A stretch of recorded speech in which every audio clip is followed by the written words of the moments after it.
หมายสร้างมาเลยนะรถฐานมานำหนักนะยาก็จรวดหลายลำกองมานะก็เอามาแทบนะ PM นะครับเนาะPM ซาเวียนะครับเนาะอันนั้นก็ขี่ส่งมาแทบกำไรด้วนมาสังว่าจะในขี่ในเขามาจอยไว้มือเรือในปังตึกเนี่ยไปเกิดก็กับมือเรือในกัมพูชาก็มีทางใส่มากขึ้นครับเนาะขี่จอยเขาอันนั้นนะปฏิเยของเขียนเนาะเข้าถึงรัฐว่าขี่เนี่ยมันหมดใจปฏิเยกำไรพวกเห็นนะในไทยก็พูดว่าพวกปุ๋ยบางตึกกำไรในบางตึกเนี่ยมันได้ใหญ่ขี่ที่เขามาจีบเนี่ยย้อนมือขี่รัสเซียเนี่ยอุ้ยดีเขาก็อยู่กันเลียวกับเมืองเนาะกันเลยก็อยู่กับโจมากับเมืองเมือง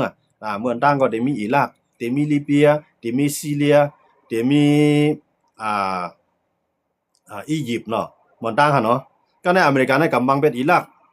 ก็เลยเกื้อมาอยู่ภายอเมริกันเพราะมังเป็นผู้นำกองก็แทงกองเดี๋ยวมาจุอยู่ภายอเมริกัน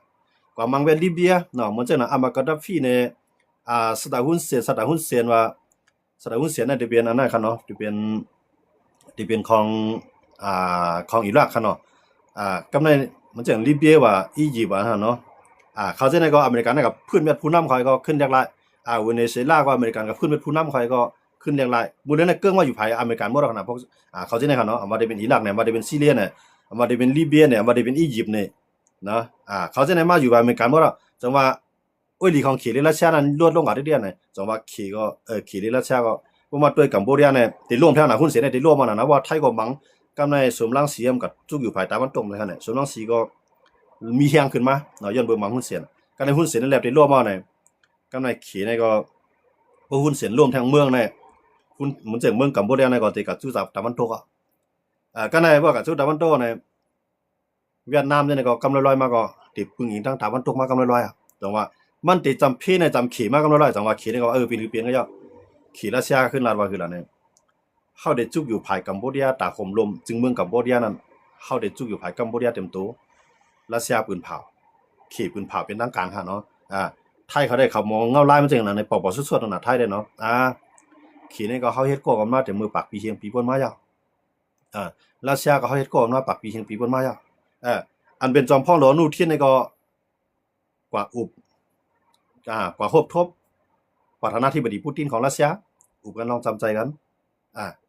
เนี่ยเอาใจนะค่ะเนาะเพื่อกับว่าขาสองก้อนในห้องหับกัมพูชาน่ะเนาะกำในมือเหลียวนะครับอนุทินนำขึ้นกว่าแทนดีแล้วนะกว่าแทนที่เมืองเขครับเนาะก็มีอยู่ที่ปักกิ่งนะครับเนาะมือเหลียวเนาะก็มีอยู่ที่เมืองเขนั่นก็ว่าเฮาจำใจกันเนาะเขเลยไทยในเฮาเป็นพี่เป็นน้องกันเนาะเป็นหุ้นส่วนกันเนาะนั่นสีจิ้นผิงกับหมอลาดเนาะมันถึงไทยกับหมอลาดนะแม่นะแล้วย้อนมาจังได๋ว่าที่เฮ็ดคือแลสมัครตึกกันมานั่นคือเขเต็มเอาแฮงซึกเข้ามาจิ้มจ้อมอันนี้ไทยก็หาลอกลายมันหันเนาะเฮาก็อุบซ้อมออนกันเนี่ยนะจุกขีนะในมือเดียวเนี่ยนะกัมพูชากว่ามันตั้งพวกกัมพูชากว่าในกัมพูชามันดีกว่า2.1ในจอค่ำของนักกว่ากำเนาะจอค่ำกว่ามาปู้รอในหุ้นเสียนหุ้นมันเนี่ยเขาสองก็บ่ลุกกว่าแท้งพวกกว่าก็ขีเนี่ยก็มาห้องฮับเนาะห้องฮับกัมพูชาเนาะมือเดียวเนี่ยกัมพูชาเรียนไทยเนี่ยพวกตัวเนี่ยมันเขียนไว้ค่ะไว้กับมันเปลี่ยนข้าวยำมองไปว่าหมักแตกอันคำอยู่ในมือเขานั้นมันติดแตกแท้มือไหลบ่กันนั้นไงของกัมพูชาเนี่ยพวกเอาตาต่อตาพันต่อพันตึกต่อตึกมันปีไทยได้ครับนะกัมพูชาเนี่ยมันปีไทยได้ง่ายๆมันมีผิดไทยครับแหละพวกแผ่นนี้ดังกว้างมาก็นะมีผิดไทยเอาอย่างซึก็มันมีหมกเปียดมือนี่ครับแหละมันไทยเนี่ยมี400,000ครับเนาะตาได้ปีไทยมันเป็นไรยันมื้อจังนั้นก็ได้ถือแลได้ขึ้นไล่ขึ้นแผ่นดินที่สูงกว่านั้นน่ะสูงกว่าน้ำหนาวครับเนาะตามมณฑลตามมณควายอย่างตามมณตรวจอีสังอีสิงก็ม่วนน้ำหนาวซุ่มหนาวว่าสาแก้วซุ่มน้ำหนาวหั่นเอามือปังตึก15วันกำป่วนน่ะเนาะที่ไทยเลยกัมพูชาบางนะกัมพูชาในสุนาตีน้ำหนาวอันเป็นตีลอยสูงในไทยเยอะเลยหมดกำไรใครไรขึ้นแต่มาตึกเอาบ่ได้ตึกในหลุมีเขหลุมีราชาบันแฮงนั่นน่ะสังว่าตึกมาเต้ถามว่าเขจังได้500แฮงซึกเข้ามาตึกพวกเข500แฮงซึกเข้ามาตึกจอยปุ๊บเนี่ยไทยเนี่ยมันก็ดีกว่าจู่อเมริกันเต็มตัวมันได้เข้าอเมริกันได้มาอยู่ในเมืองมันกำเดียวนะอันขี่ไม่ใจในโกไทยในปั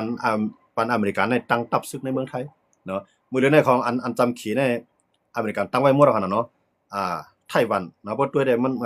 เหมือนเรียบตั้งใกล้กับว่าครึ่งนึงนะก็เป็นของอเมริกันหมดแล้วกำไรเกี่ยวปานอันนั้นได้ตับซึกอเมริกันมีไว้ออสเตรเลียตับซึกอเมริกันมีไว้เกาหลีใต้ตับซึกอเมริกันมีไว้ไต้หวันมีไว้ไต้หวันได้ฟิลิปปินส์ก็มีไว้ตับซึกอเมริกันฮะเนาะก็ได้เพราะว่าให้นั้นมาเนี่ยเพราะว่าขี่เขามายุ่งจ้อมการซื้อขี่แล้วเอาแห้งซื้อขี่เข้ามาจอยจ้อมเนี่ยไท ทยในก็เต็มมีตั้งเลิกเนาะก็ได้เลยย่อมเอาอเมริกันเข้ามาว่าอเมริกันเข้ามาปุ๊บเนี่ย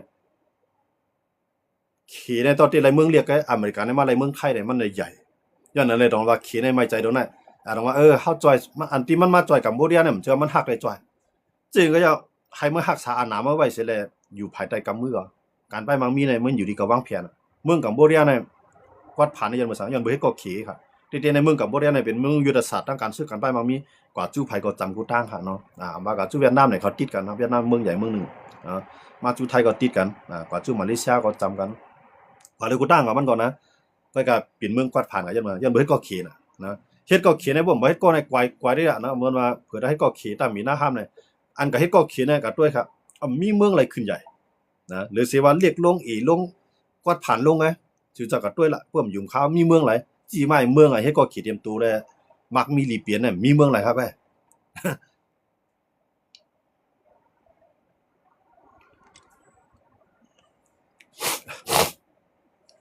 อันก็เฮ็ดก็ขี่เตรียมตัวเลยมักมีน่ะมีกำในเฮาคำว่าด้วยเนี่ยลาว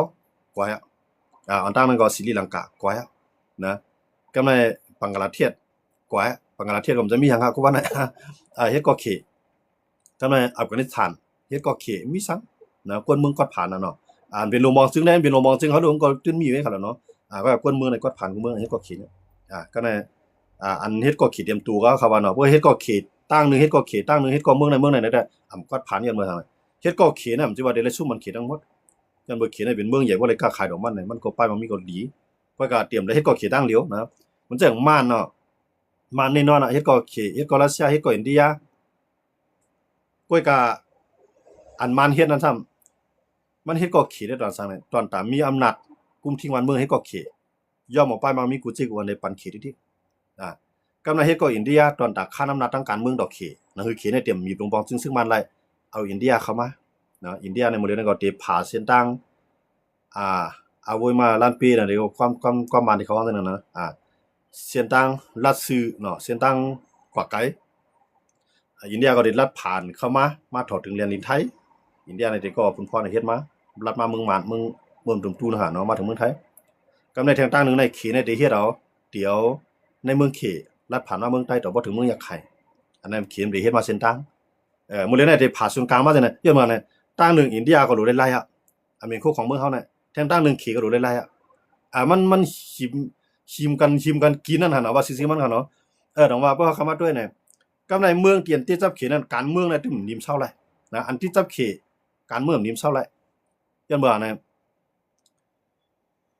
มันลูกเพื่อนมาปียาวข้าวหึงการเมืองน่ะนิ่มใส่บ่นะกำจุ่มนั้นมังคือในว่าคือในมังคือนั่นว่า กำลังมองจึงเบิ้นขึ้นดอกจุ่มในก่อนบางดอกจุ่มนั่นน่ะเนี่ยผมย่ออะไรบอกย้อนมาย้อนเบอร์สั่งในเจ้าขึ้นลิๆลอกๆมันเอาลงไหลบอกล่ะเนี่ยพวกมันติแล้วขี่ขึ้นมาจ่อยขึ้นมีแฮงขึ้นมาก็ในว่ามันแฮงอย่างนั้นล่าขี่ขึ้นตัวขึ้นปันแฮงไผซึกมันมั้งรายการเรียนให้บอกเนาะมันเป็นเกมอันที่ขี่เขาเรียนให้ขนาดเนาะแต่ว่าเมืองขี่ได้จึงมาก็ย่อมันตื่นเตรียมยอมปล่อยเมืองมันหลุดมือมันยอมปล่อยเมืองกัมพูชาหลุดมือมันยอมปล่อยลาวหลุดมือมันก็ในพวกเมืองจะนำหลุดมือมันไหลในก็อาณา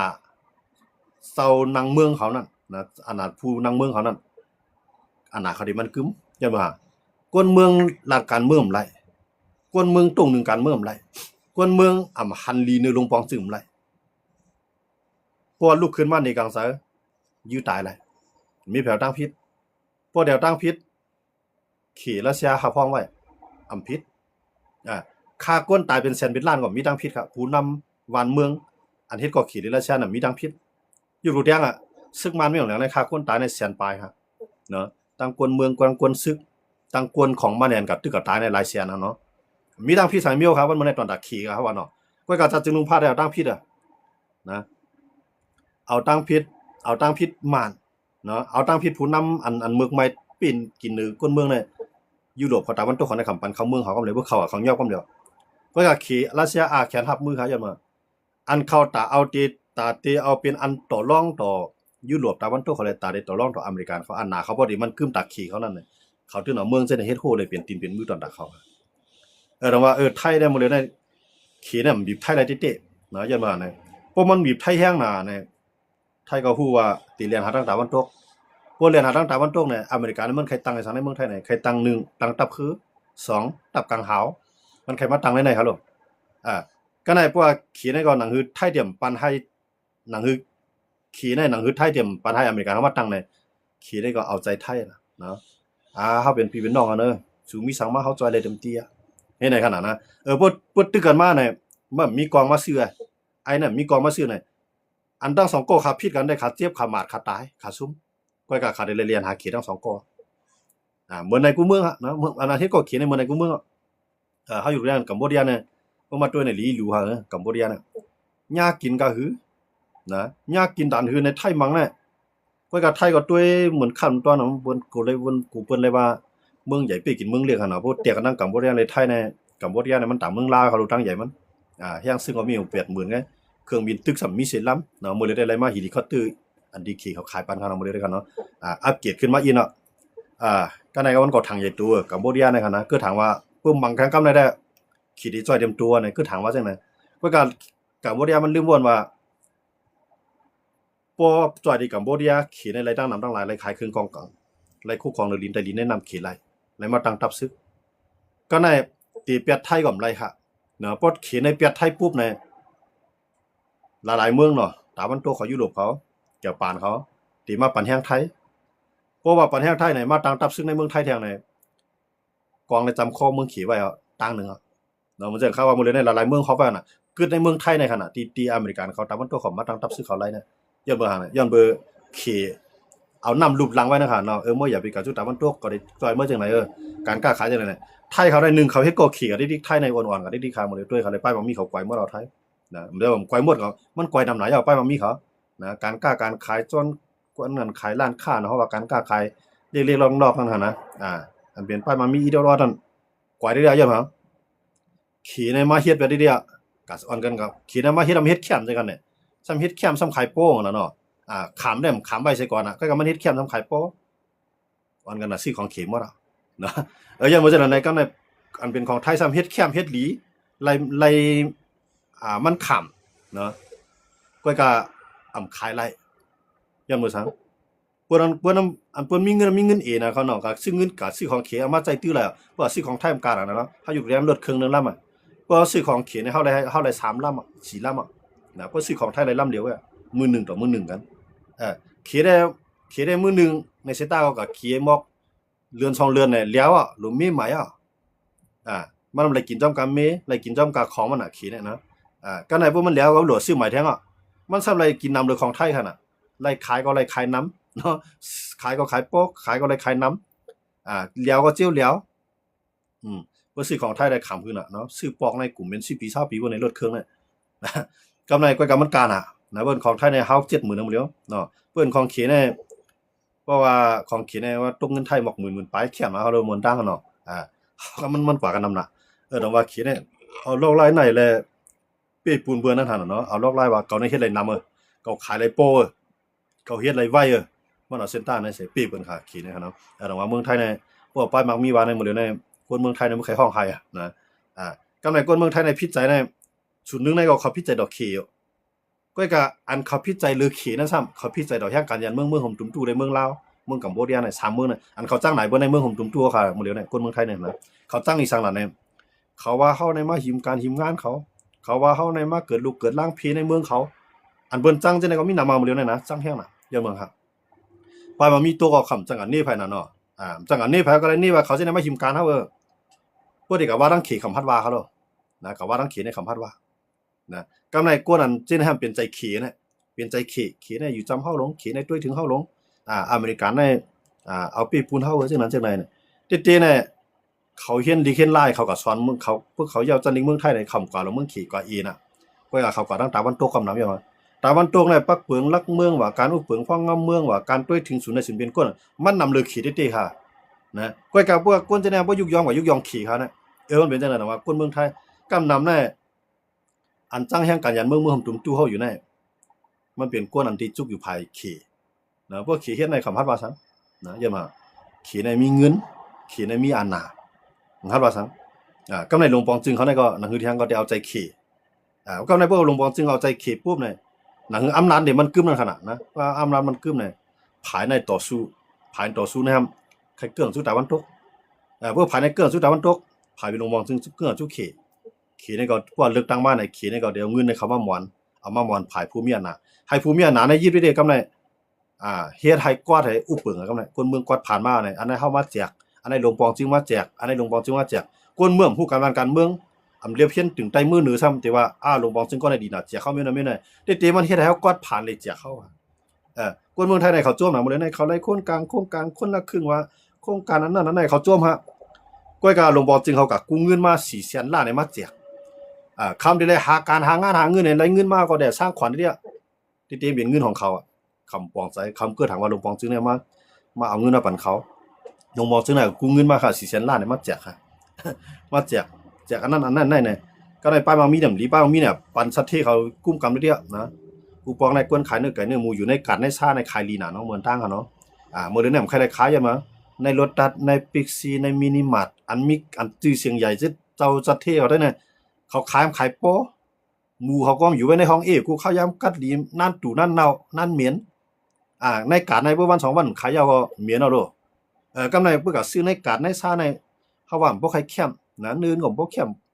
เมียงมวนก็ตอกเพื่อก็ในซื้อในปิกซีมินิมาร์ทรถตัดมื้อเดียวในก็จะแนะนำขายโป้ซ้ำเข้มเฮ็ดได้ล่ะเนาะกำไรเจ้าสัตว์ที่เขาได้อยู่ไรเดียวกวนผ่านได้มีล้านก็เลยปิกล้านกว่ากำไร100ครับยอดนั้นในล็อกไลน์ขี่คั่นน่ะก็มาเปิ้นนั้นเนี่ยเจ้าสัตว์ที่โลนใหญ่หรือเปิ้นในเมืองไทยเป็นไผล่ะ GP เนาะ GP เนี่ยเป็นไผล่ะเป็นขี่คั่นน่ะเป็นกวนเจอจัดไทยก็ว่าเป็นเจ้าคือขี่เนาะไว้ไทยเป็นเจ้าคือขี่ป้ายมามีนะก็ไม่หลวงปองเขาก็มาปั่นแห้งหลวงปองซึ่งหลวงปองซึ่งก็ไล่กินจ้อมเจ้าสัตว์เทพวกเลือกตั้งมาก็ไล่เงินที่เจ้าสัตว์เทใส่เลือกตั้งให้เป๊กว่ากำไรกวนเมืองอันผายซานคาดว่าผายกวนเมืองกันเลือกกันถึงก่อนเป๊แล้วยังว่าเลือกอุดมการณ์ว่านั้นมันเป๊อุดมกินเนาะเลือกใจฮักกันว่านั้นเป๊เงินค้ำย้อนนั้นเลยน้องว่ากำไรหลวงปองซึ่งในก็เรียนหาเขบ่เรียนหาเขอันนั้นนี่มันคือมาเขาเลือกตั้งมาสู่หลวงเงินก็เฮาเงินเปิกใส่เตียนพองสู่เป็นกวนอันที่เฮาเงินปั่นได้เลือกตั้งปีมากำไรภูมิอำนาจสู้เฮาเงินปั่นให้เลยมันเลือกตั้งให้ปีมาถึงกำลืนมาเลยให้การเปิ้นการเฮาว่าเมืองเขในหมู่ในเมืองไทยเนี่ยกวนต่อสู้เมืองเขในมีน้ำหนักกวนอันต่อสู้หลวงปองซึ่งเขในคั่นนะกว่าหลวงปองซึ่งเขในจ้อมยอบเขาได้พวกเขาอยู่ในเมืองเขในคำไรเขาตามตายนั้นก็ตกขอกต่อตัวสุดปานน่ะเขาต่อสู้เข็มฮันลีในหลวงปองซึ่งเขในเขาก็อยู่ไรพวกเขาอยู่เลยปลายมาปลายมาเมืองไทยในหมู่เดียวเนี่ยกว่าอยู่ดีไรไทยในจ้อมยอบปานนึงหมู่เดียวจ้อมยอบปันเขมื้อเดี๋ยวนี้กวนเมืองหุ่มตุ่มตัวก็ได้ยากกินแท้นะอันต่อสู้ต่อศึกมานได้แน่ๆมื้อเดี๋ยวนี้จอมันมีไว้ถูกต้องมันแม่นพวกมันเปลี่ยน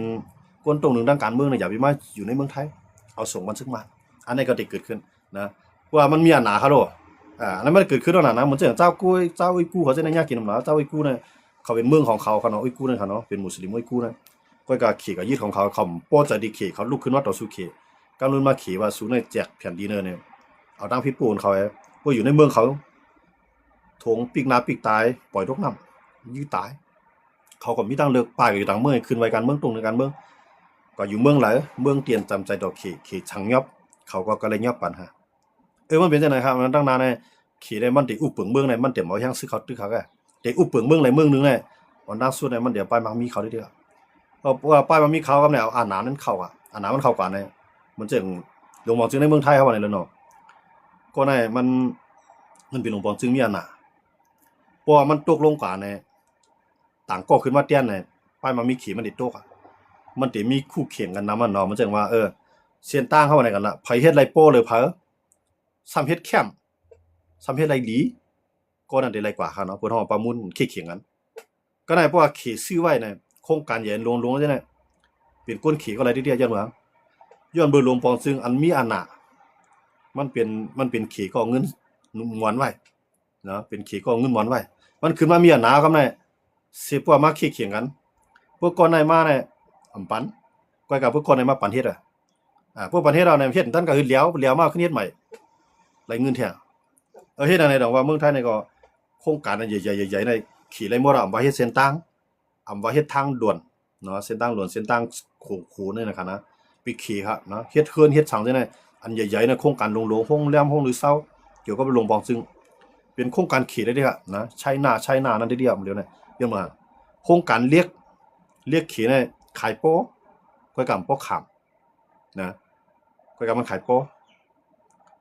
ก็ในเพื่อนเรียกไทยในไรมาตรฐานมันขำก้อยกำมันขายกาขายไรโครงงานเรียกของไทยในรวมลงกว่าคือโครงงานเขตค่ะหมดเลยเมืองไทยโครงงานเรียกในค่ะนะเดี๋ยวมันจะไหนว่าก็ในเพื่อนจะไหนว่าในพวกเลี้ยงมาปุ๊บเนี่ยมันเลี้ยวกว่าก็ขึ้นชื่อใหม่เฮ็ดใหม่เจ้าอันหนาเขาได้ไรเงินนิดเดียวก้อยกากวนเมืองได้แล้วเอาเงินในสร้างขวัญกันได้เดียวสร้างขวัญเอากำไรเอามาปกป้องสังการค้าการขายมันดีการส่งออกมันดีก็ในบ่ได้ส่งออกปุ๊บเขตในซื้อไว้โหงเขตในซื้อไว้โหงมันจะเห็นว่ากวนเมืองไทยมีลำไยเนี่ยขี่ก็ปล่อยกวนเขาในมาเฮ็ดลำไยเอาเขาเมืองเขาลำไยได้เป็นลำไยไทยค่ะก้อยกับเจ้าของในขี่มาซื้อไว้ได้เนี่ยซื้อเจ้าของโรงงานเนาะเนาะซื้อเจ้าของโรงงานเนี่ยตั้งหลังเจ้าของโรงงานทับซื้อลำไยเนี่ยหน้าต่อตาได้เป็นคนไทยหมดตั้งหลังว่าไหนเป็นเงินขี่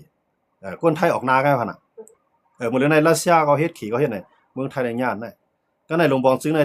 ตีว่าตั้งเข็มไรยันมาครับเพราะว่าตั้งเข็มพอใจมันได้ตกลงกว่าพวกเข็มจอยมันเนี่ยเลือกตั้งว่าปุ่มเป้ว่าการเลือกตั้งจะให้เงินนำหนาฮะเมืองไทยจะให้เงินนำยังไงยันมันจะไหนเข็มเนี่ยเงินหมดมันจะเมื่อเขาขายในหลวงบองซึ้งซึกมันเนี่ยเอาโลกไล่ต่อสู้การซึกไอ้ตึกมันในก่อมเป้มันนะตึกก่อมเป้มันก็ในพอเอาโลกไล่การป้ายมามีต่อสู้ในก็กวายมันได้เขียนนะไปภาษามันมาเนี่ยเมืองใต้เขาเข็มขายมันจื้อพันข้าวหวานให้ใครคานใจเอาจื้อพันข้าวเฮามีอยู่ในหน้าเฮานั่นเพื่อเฮ็ดทำพวกลีเนาะนะพวงทำพวกหมักต่อให้เฮามีอยู่เสตาเฮาผูกมันจื้อเขาเขียนให้ในสวนเฮาเนี่ยกูบอกเขามีทั้งกล้วยแบบเนี่ยจื้อเมล็ดพันธุ์เฮาเนี่ยจื้อเขาเขีจื้อเขากับจื้อกูจื้อก็ร้องมีกล้วยเฮามื้อเดียวเพื่อเป็นจื้อเขาเขีเฮาเนี่ยมีเอาจานั่นมีห้องฮับบ่ได้จึงเอามีเอาจาดำมีมาใส่กวยก็เลยก็ซื้ออันที่จื้อเดี๋ยวเลยเป็นจื้อของเขยาอันเดมาฉีดมาฆ่าฝุ่นอันเดมาใส่เดี๋ยวเลยเป็นของเขเขเนี่ยเอาลงไล่ในปีกระทับปุ๊บลูกก็ตึกออกมาก่อมเสียแล้วเขาก็เลยเรียนจนมันยอกๆนะอันในลงไล่เขตึกในลีโกเลยลีโกเลยอเมริกันนะอเมริกันในพวกมันตึกเปี้ยในก็มันก็อุบเปิงแฮมันเอากวนมันใจเอาตัวมันก็อุบเปิงมันเอากวนของมันนั่นกว่าเฮ็ดก่อนลงปองจึงก็ใหม่แฮอุบเปิงซ่อมกันกว่าพวกปองวัดเมืองกว่าคนเมืองเอามึนหูมึนตามอะไรว่าขี่เข้ากว่าปุ๊บนะได้ลงบองซึ้งได้แก่นแข็งได้เดียวว่าคนเมืองได้จำได้เลยกินลิ้นมากกำไรร้อยนะมันเปลืองกันทำให้หนาว่าขี่ได้มันใครเป็นมหาอำนาจได้เพราะมันเลยเปลี่ยนมากกว่าลิ้มเลยเปลี่ยนมากกว่าลิ้มหมดเลยมันเปลี่ยนไปหมาย2เอาเนาะอันไหนคนเมืองค่ะกูภายค่ะนะขี่นั่นแหละผมคิดว่าเฮาจังขี่เลยลาดลองขี่กูว่าทำใจลองตีมันจ่อมันเปลี่ยนจังนั้นเมืองเฮาค่ะในเฮาค่ะกูก็คู่หันลิ้มหมดนะว่าเป็นจังหือไหนคู่ของสับว่ากูบอกในเขาได้ถึงในปากว่าเฮ็บป้อว่าเฮ็บผ้าหน่อยเฮ็บบ่ก่อนเรื่องนามเลยกูบอกใส่มาขย่าก็ไม่เอามั้งจะเฮ็ดเฮียไปพันเป็นไม่เปียกเขาทั้งป่านะกินได้เป็นปริยีขีแล้วเนี่ยนะพวกเขาเฮ็ดเฮียบ่นะเฮ็ดเฮียบ่เขาไข่ผูกเฮียก็เขาพันเป็นไม้เฮาน่ะพันเป็นไม้ก็มื้อสุดน่ะเฮียบ่นะมันจะขายมันไผบ่เข็มครับซื้อเขาเยากำไรเฮียมันออกมาในดีเนาะนั่นมีป่าไม้เยาบ่ได้จึงเฮียเพราะเขาเลยกินไม่กินเนาะก็เลยซื้อกินของขี้เขาก็ได้นะอันนั้นน่ะขี้เฮ็ดปานเฮาเนี่ยนะซื้อข้าวหวานซื้อถุนเนาซื้อข้าวขี้วันมื้อหน้ามาได้เป็นของขี้หมดอ่ะเพราะว่ามีเอาจามันในก็ได้ซื้อของมันหมดผมซื้อของมันใช่แล้วบ่เอาตำเมียมาใส่มันแล้วมันปี้จังว่าเพิ่นน่ะเพิ่นเฮ็ดซื้อพันธุ์ซื้อคู่ของอันผูกได้ลิ้นเนี่ยเพิ่นได้มันใส่ยาเคมีทั้งนั้นครับเนาะคนเมืองใต้เขาได้เฮ็ดออกสภาวะน่ะกูบอกได้บ่อยู่บ่กินไงก็อันนั้นมันเป็นต้นตะไคร้ตามันได้นำให้เขาเนาะเฮ็ดนำมาเนี่ยยาไปป่าไม้อะไรได้นะใส่มาเฮียบ่ได้เคยมีกินเมืองเฮาไหนหมดเลยนะปลาในก็ยาเวอมาหายไปแท้เอาไผ่ปีถีเมืองเขมาชอดไปแท้บ่เลี้ยงใครเหลือปลาก็นะหรือซื้อว่าเลี้ยงในหนองไผหนองมันก็หาจำหัวจำพอในใครคันใจนั่นน่ะลอกลายมันเมืองหาเนี่ยเมืองมหาอำนาจเมืองเขเนี่ยเป็นเมืองที่ลีโกที่สุดค่ะนะปางตื่นมาได้วันตื้อมันยาวก็มันขึ้นในเต็มใหม่ไล่ก้อยก็อันนั้นได้มันยาวไอ้เปาะนะมันเดี๋ยวเงินในมอนใส่เอากวนมันน่ะอีเขาเอาอันน่ะมันนั่นที่มันมีนั่นปล่อยมาคนเมืองได้เป็นทีมเป็นมือตามมันน่ะว่าเขเนี่ยเป็นผีงะลายลงฮะเมืองเขเนี่ยนะเฮ็ดตบกูเมืองเป็นจังได๋ครับเนาะเอาค่ะเจงก็วันมื้อใดก็เอางะลายบ้านเมืองนอกเมืองในเมืองเสร็จมาโตไต่ใครในกันเนี่ยเป็นทางยินจมกูก็เตียนเข้ามาปัญหากันในวันมื้อนั้นครับเนาะหมายส่วนกูก็